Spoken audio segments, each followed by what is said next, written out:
বাইকওয়ালারাই তো ঝামেলা করে বেশি। ওই গাড়িটা যাইতেছে, ওইটার আগে কিভাবে যাবো? সরকার বন্ধ করলে আমরা চালাবো না। আস্তে উপরে উড়ে দেবো। কতটি আছে হলো পেন্টাকুট, বাইকওয়ালারাই তো ঝামেলা করে বেশি। এরা ওভারটেক করে সামনে চাকায় চাপ দিয়ে তোরা কই যাবে যা, ওদের জন্যই তো অ্যাক্সিডেন্টটা হচ্ছে। আপনার রানিং যাই চাপ দিয়ে এমনি ঢুকাই দিয়ে গেল, কারণ অটো তো আর তাড়াতাড়ি ব্রেক দরবার যায় মনে করেন আরেক দিকে মেরে দিবে। মারবো না, ওরা তো মনে করেন আপনার যদি রোডে আপনি আমার গাড়িতে বসেন, মোটর সাইকেল যে আপনি চালায়, তাহলে আপনি দেখলে আপনারা গাড়ি নেবেন। ওরে এরা অপরাধ করেই মনে করেন আমাদের দোষ দিবে আছে, মানে আমাদের এটা 2 নম্বর, এটা অবৈধ। এই কারণে মনে করেন কথা কই না। আমরা কি করুম কোন? সরকার বন্ধ করলে আমরা চালাবো না। সরকার তো বন্ধ করে না, আমরা তো জমা দিয়ে গাড়ি চালাই, আমরা তো বানাই নাই। আমরা 450 টাকা জমা দিই। একবারে যদি নিষেধ করে আপনি ধরে, তাহলে তো আমরা আসবো না। আমরা আগে মহল্লা চালাইছি, মহল্লায় চালামো, উপরে উঠুম না। আমি আমার গতিতে আমি চালাই, ওরা মনে করেন কতটি আছে হলো পেন্টাকুট, যেমনি হেমনি চালায়। এদের দোষ আর আমাদের দোষ একটা দিলে। আমরা তো ড্রাইভার, আমরা রিক্সা থেকে অটো ড্রাইভার, আমরা তো রিক্সা চালাবো। অটো আজকে বন্ধ, কালকে আমরা রিক্সা চালাবো। আমাদের এখন পায়ে রিক্সায় মনে করেন আপনি পেসেঞ্জার উঠে না। 1 মাস বয়ে থেকে বাড়িতে মনে করেন কষ্ট করছে, তারপরে অটো ধরছি। এখন তো অটো আমরা তো সহজে ছাড়তাছি না, উঠে না। এটা যাত্রীর আপনি বলবেন এই যে বাইরে রিক্সা নিয়ে আছে জিগান, আগে পেসেঞ্জার মারছে কয় টাকা, আর এখন 1000 টাকা ভাড়া মারতে পারে না। সকাল ভোর থেকে বাইরে রাত 1টা 2টা যায়, তাও 1000 টাকা ভাড়া মারতে যায় না, 500 টাকা খরচা আছে।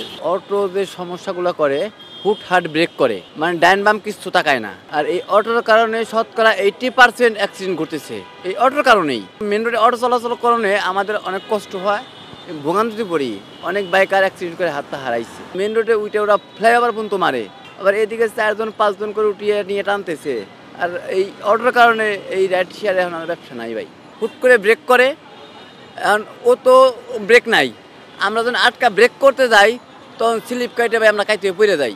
ও তো কয় আমাকে ব্রেক নাই, জানেনি তো, আপনি আস্তে আসবেন না। তারা অনেক জ্ঞানী মানুষ, জ্ঞানী না হলে কিন্তু এই ঢাকা শহরে চালাইতো না অটো রিক্সা। অনেক জ্ঞানী, কিন্তু ওদের বোঝানোর মতো কোনো ব্যক্তি মনে হয় আর ঢাকা শহরে এখন নাই।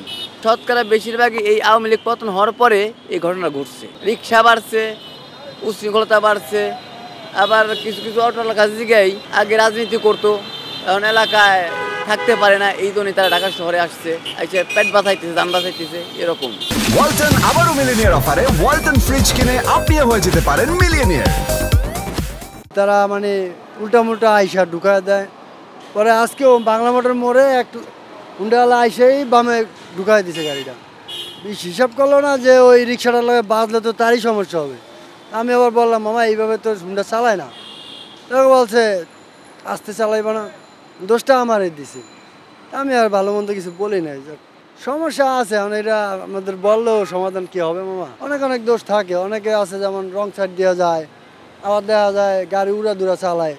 ঠিক আছে, যে এই গাড়িটা হলো আপনার সতর্কভাবে চালানো উচিত। অনেকে চিন্তা করে যে আমি ওই গাড়িটা যাইতেছে, ওইটার আগে কীভাবে যাব, কিন্তু এটা তো নিয়ম না। এটা নিয়ম হইলো আমার সতর্কভাবে যাইতে হইব, আস্তে ধীরে চালাইতে হইব। আমারও সেফ থাকতে হবে, আমার যাত্রীরও সেফ থাকতে হইব। অটো রিক্সাওয়ালারা বেশিরভাগ করে, আবার বাইকওয়ালারাও করে। বাইকওয়ালারা তো করবেই, তাদের হলো 2 চাক্কার সাইকেল, তারা তো করবেই। তাদের সাথে আমাদের মাঝে মধ্যে তর্কাতর্কি হয়, কিন্তু তারা তাদের নির্ধারিত স্থানে নাই। আবার তাদের যে একটা চলার যে একটা গতি ও সীমার বাইরে জায়গা, মাঝে মধ্যে বাইরে জায়গা, মানে বড় গাড়িতে তারা সাইড দিতে চায় না, আবার ছোটো গাড়ির মনে করেন আটকে দেয়। এরা আমি দেখি না বাইকওয়ালাকে ওরা ভাই রিক্সাওয়ালারে মারতে, কারণ বাইকওয়ালারা রিক্সাওয়ালাকে শ্রদ্ধা করে, অনেক বুঝে চলে। অনেক মুরব্বী থাকে তো ভাই, মুরব্বী এক জেনারেশন বনে না, তারপরে কথার মাধ্যমে বোঝা যায় অনেকজনে।